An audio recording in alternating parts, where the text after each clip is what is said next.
Hey, what's going on, everybody? Justin here, and in this video, I just want to share the 9 books that I was able to finish over the month of August. There's a little bit of a variety here. We got some history, some philosophy, some nature stuff, and even a classic work of fiction. So, yeah, let's just go ahead and start with that one, as that's just so far out of my wheelhouse. And I've been collecting these Oxford World Classics, and I happened to see this in a bookstore, a used bookstore, for like $4. I was like, whatever. I kind of had the inkling of wanting to read some classic fiction, and it's Joris Karl Huysmans' Against Nature, translated by Margaret Muldon. And I literally had no idea what this book even really was about. I think I had heard Arbor, which I think is like the French name for it, like once or twice, and that it was like about decadence, and that was the biggest understatement of the year so far. This is literally like, if you look up the word decadence, this should be like just the definition. It is like the most savory, oversaturated work of fiction like I've ever read, but it was good. Like I don't even, it was like one of those, like, I don't even, it was like a really good meal that you can't like stop eating even like after you're full, and I think that's kind of like the intention. How do I explain this book? I'm not great at like explaining fiction just because I don't really read this sort of thing. But anyways, so in the late 1800s, this Parisian aristocrat just kind of gets tired with boring, mundane life, just how vulgar and base regular people are, dealing with society, all that kind of stuff. So he spends all of his money, gets like kind of a villa on the outskirts of town, and turns into like a pseudo museum of sorts, and he effectively just spends his time indulging in all these like luxuries of like painting galleries that he has. And just like, for example, like the cover here is I think it's a Salome dancing before Herod. Like there's a couple pages just dedicated to this like one painting that he has on Salome and stuff. Yeah, like there's whole chapters on just like his library that he spends his time in. You go like literally century by century, from like the classics down to like kind of like the contemporary French of his day, kind of what he likes and doesn't like, and why he doesn't like certain like kinds of prose and poetry and all that sort of thing. But you deal with other stuff. He like mixes perfume. He does interior decorating, and there's whole like chapters on that. At one point, he wants something to accent like the color scheme in a room.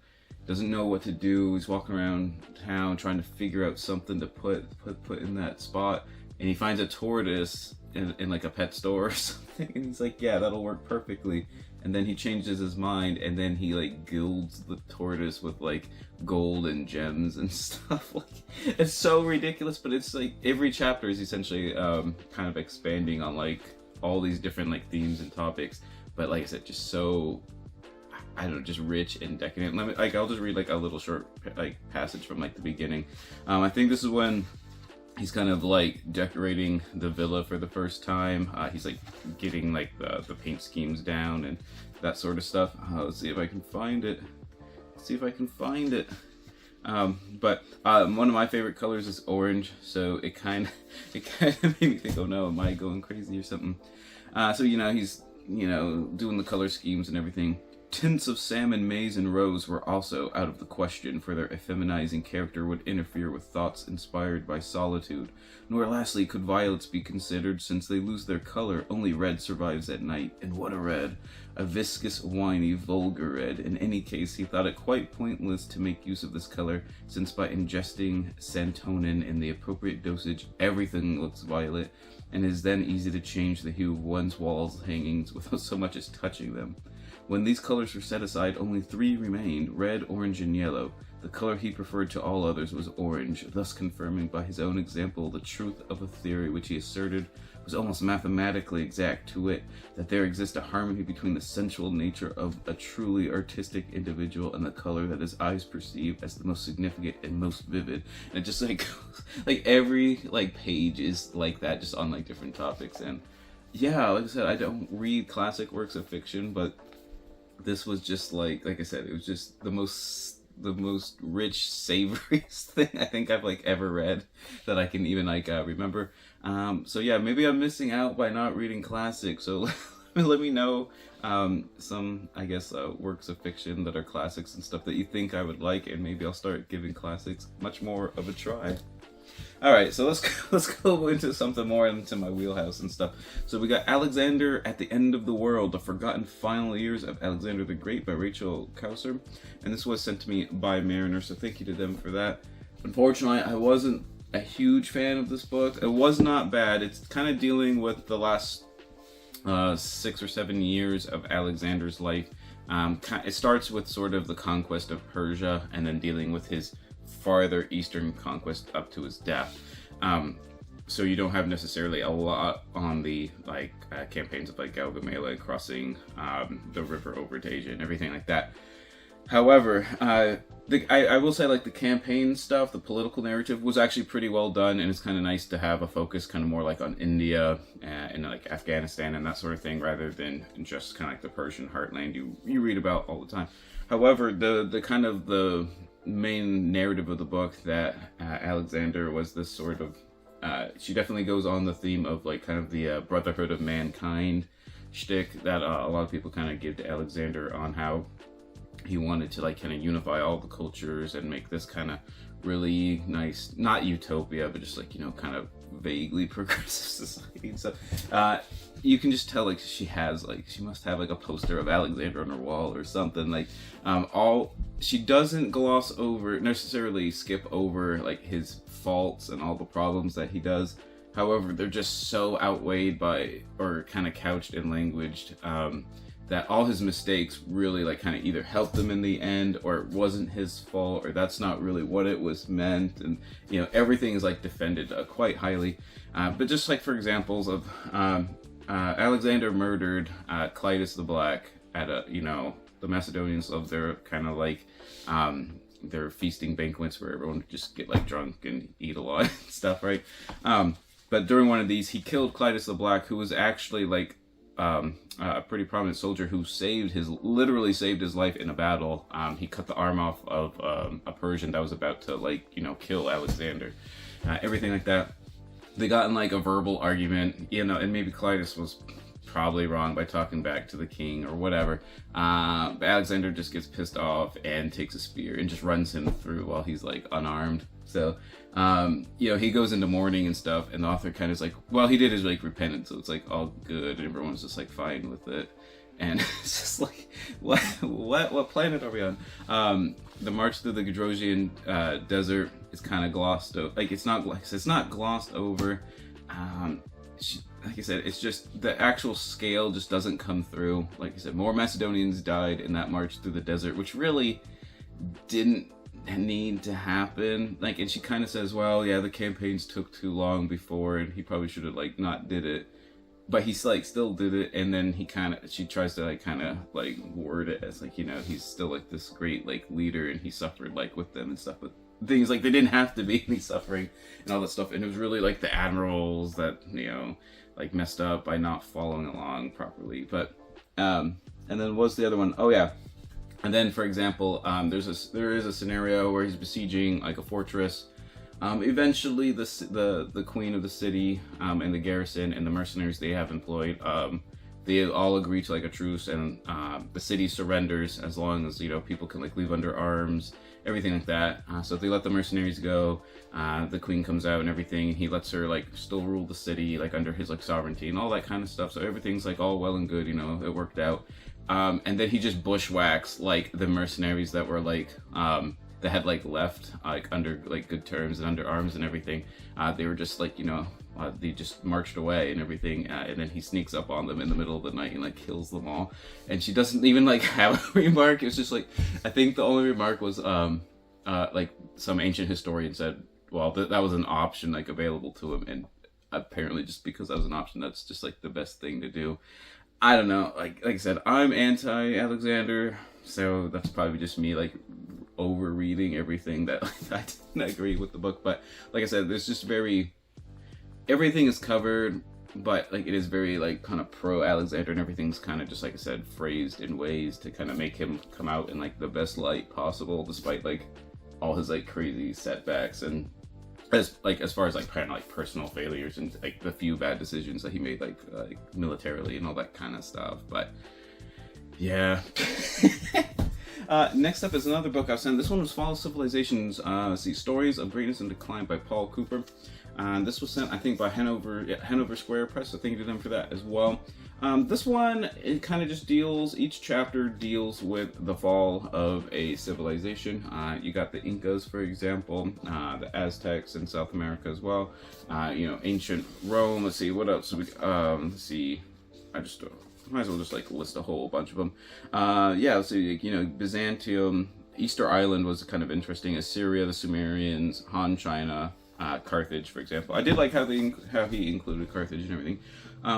My only real problem with the book was there's about a dozen chapters on all these different civilizations and stuff, but there's not really a major thread kind of connecting a lot of these things. There's kind of a little bit of a small conclusion at the end of the book that I think tries to do so. But really, you could almost all just read each kind of civilization independently. All the factors and just different time situations or things going on in different time contexts were just all unique to each one in a way. There's very few say common denominators for this stuff. So each chapter almost just read as its own little unit, and he did kind of couch that by saying that was maybe not the intention, but that was the way you could read the book. And Paul Cooper is a podcaster with a podcast known as Fall of Civilization, so I think that kind of fits probably that style where you could just kind of find the areas and subject matter and time periods that you like to read about or learn about and that sort of thing, and just listen to those. So I think people that listen to the podcast would really enjoy the book. Like I said, it's just not great in the sense of having a giant cohesive grand narrative sort of thing going on, but there wasn't really anything wrong with the writing style or any kind of factual stuff that I could find. So like I said, some chapters were just more enjoyable than others. I just wish there was some kind of overarching thread to somehow try to tie things together a bit. Next up, we have a work of journalism, and it's The Quiet Damage, QAnon and the Destruction of the American Family by Jessalyn Cook. And this is a read kind of going with my trying to read more things on kind of contemporary issues and social problems and that sort of thing. I was sent this by Crown Publishing, so thank you to them for that one as well. And I knew about QAnonymous and all that kind of stuff. But this book kind of chronicles 5 or 6 different families and how one member of the family kind of falls down that rabbit hole, puts on their tinfoil hat, tries to hide it sometimes, but sometimes not, and just how it totally disrupts the family unit. And I think never thinking about it in kind of that really raw human perspective. These people, where they just live and breathe the Q drops, and everyone's you're either for us or against us and all that kind of stuff. They are husbands and wives and children, and parents and brothers and everything like that. So it was very, like I said, just kind of heartrending to hear about how some parents would disown their children, just because like I said, they didn't believe in the same cause as they did and everything. I did like how too there is a lot of kind of the research on how people kind of fall into different conspiracy theories, and kind of follow this cultish kind of mentality and stuff based on past traumas, and when people are exposed to it at different points in their lives, if they're in dark places because of death of loved ones or being exposed to suicide, stuff like that. I did find that really interesting, but it just shows you from the outside also how people when they actually escaped kind of that system, when they kind of they had their eyes open and realized, oh geez, I was in kind of a cult mentality and stuff, and trying to recover from that. I found that really interesting, and it's just not something I've read a whole lot about, but if you're into kind of contemporary modern American politics, definitely check this one out. Alright, so now we've got that stuff out of the way. Let's go on to the history the nature and some philosophy books. So this one is, I only finished the last chapter. For whatever reason, it was still on my shelf on my to read area, and I was what's going on? Apparently I didn't read the last chapter way back in the springtime, but I really enjoyed this. This is The Bee, A Natural History by Noah Wilson Rich. And this is, I can't remember exactly what this series is called. I don't think they make this one anymore. It's been superseded by the Natural Lives of. I guess it would just be a Natural History. But it's been superseded by another series by Princeton University Press. But it's just really well done. I really enjoyed it. It's kind of that same format. There's lots of species profiles, lots of photographs, lots of illustrations dealing with the biology, cultural history of bees, the science behind how they actually do things, you know, how do they actually remember, you know, the things that they find as far as like foraging resources and stuff. But what I really enjoyed about this book is it didn't focus on just honeybees. Like, honeybees are obviously included. They're kind of, you know, the most prominent, most economically significant species and stuff, but lots of solitary bees, lots of like different things like sweat bees and things like that. Bumblebees are included as well, so I really enjoyed that, just because like when you're out like I guess insect exploring stuff like I do sometimes out in the woods and everything, you don't always just see like honeybees. Like bumblebees are actually probably the ones I see by far and away the most often, so it's kind of nice, like I said, seeing like other kind of families represented there. Next up is Origin Story, The Trials of Charles Darwin by Howard Markel. And this, let's see, this was sent, who was it? W.W. Norton Company. They sent me a care package of a couple different science books, and I was trying to save them for Science September that I'm doing, this science reading challenge, but yeah, this one, like I said, was just too nice to not read it right off the bat. And this is all about the writing and publication of On the Origin of Species. Obviously, you're dealing a little bit with the science of like kind of how he formulated his ideas based on his like the Voyage of the Beagle and stuff. But a lot of the book is actually, you know, at Down House, him like kind of living his life, kind of dealing with his friends, how he kind of went about composing it, and then, you know, as like Alfred Russel Wallace is like, hey Darwin, I got like this like idea on like natural selection and stuff. His friends like Lyell and Hooker were like, which were also prominent scientists as well, were like, hey Darwin, you should like get that like published. And you know, he was actually going through some rough times. Like he lost some of his children, like right when The Origin of Species was presented as a paper with Wallace's stuff. He had just recently lost like one of his children. I can't remember off the top of my head. I think he lost like 3 of his children, like as young kids. But he had recently just lost one, and the scarlet fever was kind of going around and everything like that. So he was, you know, obviously, like the human factor of Darwin is like shown quite well, like being a father, just like always like hanging out with his kids and. You know, just being home and like playing with them and talking to them and writing to his friends and everything like that. So he was in like a pretty dark place, but his friends, you know, kind of stepped up to the plate for him. Also kind of made sure that, you know, his stuff was more prominent than Wallace's and everything.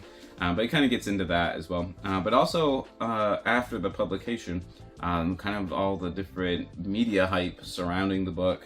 You know, there was a lot of detractors, a lot of people who didn't like it, a lot of scientists who did kind of like it, a lot of people that were kind of like neutral at the time. But then also like some of the kind of famous like debates, such as Huxley and Wilberforce's debates, kind of, if you could really call them that. So it was kind of a good blend of, I would say it's definitely more of a work of history than science, but, you know, on a very scientific person and scientific topic. So I just thoroughly enjoyed that one. And if you like, you know, if you like reading about like kind of Victorian England, I think you would actually like it too, because you kind of learn a lot about like kind of the I guess professional scientific class per se, the naturalists and everything. Granted, scientists had just become like a term like around this time, like, and actually a lot of the scientists at the time did not like that term. Like even like Darwin himself, I think, just always called himself a naturalist and stuff like that. But it's kind of all about like, you know, how did science kind of go about like during the mid 1800s in England, and I thought that was pretty cool. Next up, we have Roger Scruton's An Intelligent Person's Guide to Philosophy. I did have my notebook, but I guess I could literally just like move the stuff. But I did take notes over this one for whatever reason.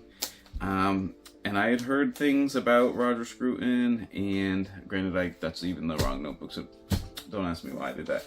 Anyways, and I knew I wasn't probably gonna like some of his ideas, but I had heard that he is really good as far as like writing to like the lay public and stuff. I don't know. this was like I thought I kind of collect philosophy like 101 type books. I think they're just kind of like an interesting like little like niche of like books, if that makes any sense. But this would definitely be better called just a guide to Roger Scruton's philosophy. Holy cow, he disparages and dismisses and just makes fun of tons of other thinkers and philosophers and stuff, and it's just, I don't know, it's kind of cringy to read. Like, I think it's like in the preface, he's just like, yeah, Michel Foucault is a fraud. Then he goes and calls like some other people worthless.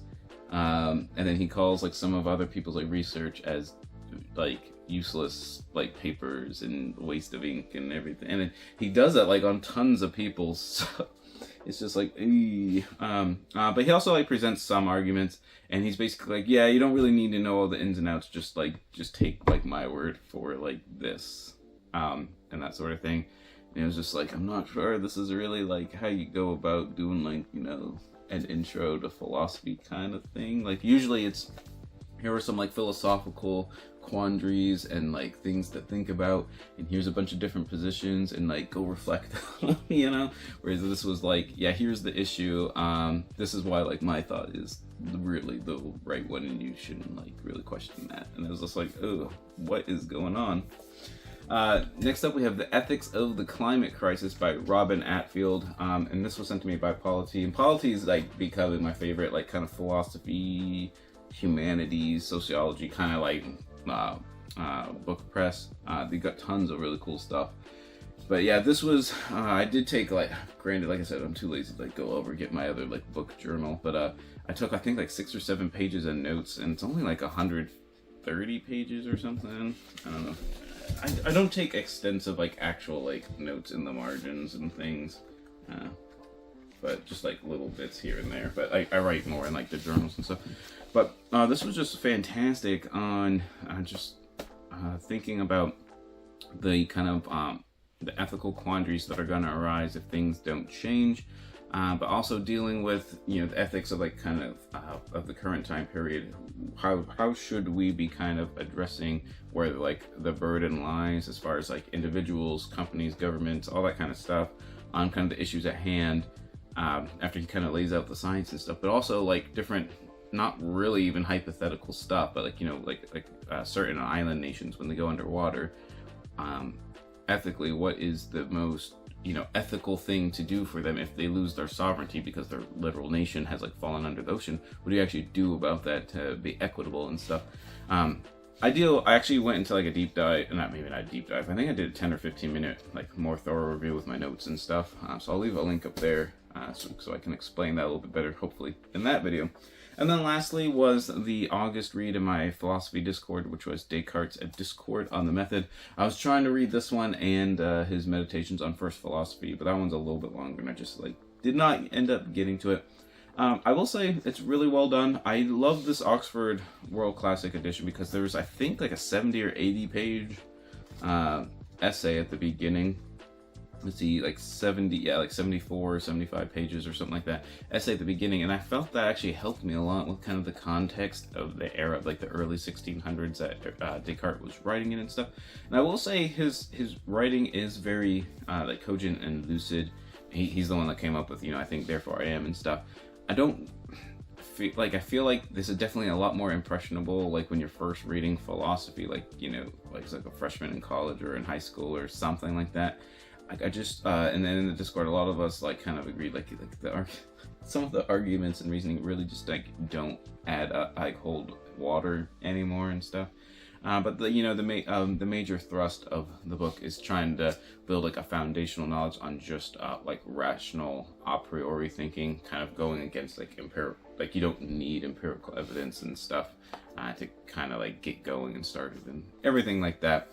But I found it interesting. Like I said, I hadn't read that in like 15 years or something like this. So it's kind of interesting just having a different perspective after such kind of like a long gap and that sort of thing. But there you have it. Those are the 9 books that I finished in the month of August. Let me know down below what your favorite book that you read in August was, as well as a classic that you think I should try. Like I said, it was so far out of my wheelhouse. I have no like, I don't even really know why I picked it up. Like I said, it was just like, it was like $4, and it was just like a nice copy, and I was like, I can just throw it in my like shelf of Oxford classics and stuff. And then I ended up reading it, and I think I liked it. Like, it was, like I said, I don't even know. Like, it was, like I said, it was just the most decadent thing I've ever read in my life, I think. Yeah. Anyways, like I said, leave a link, leave a comment down below of what a classic you think I might enjoy could be, and maybe I'll start adding them into the rotation and that sort of thing. But always remember, whether you're reading classics or not, read victoriously.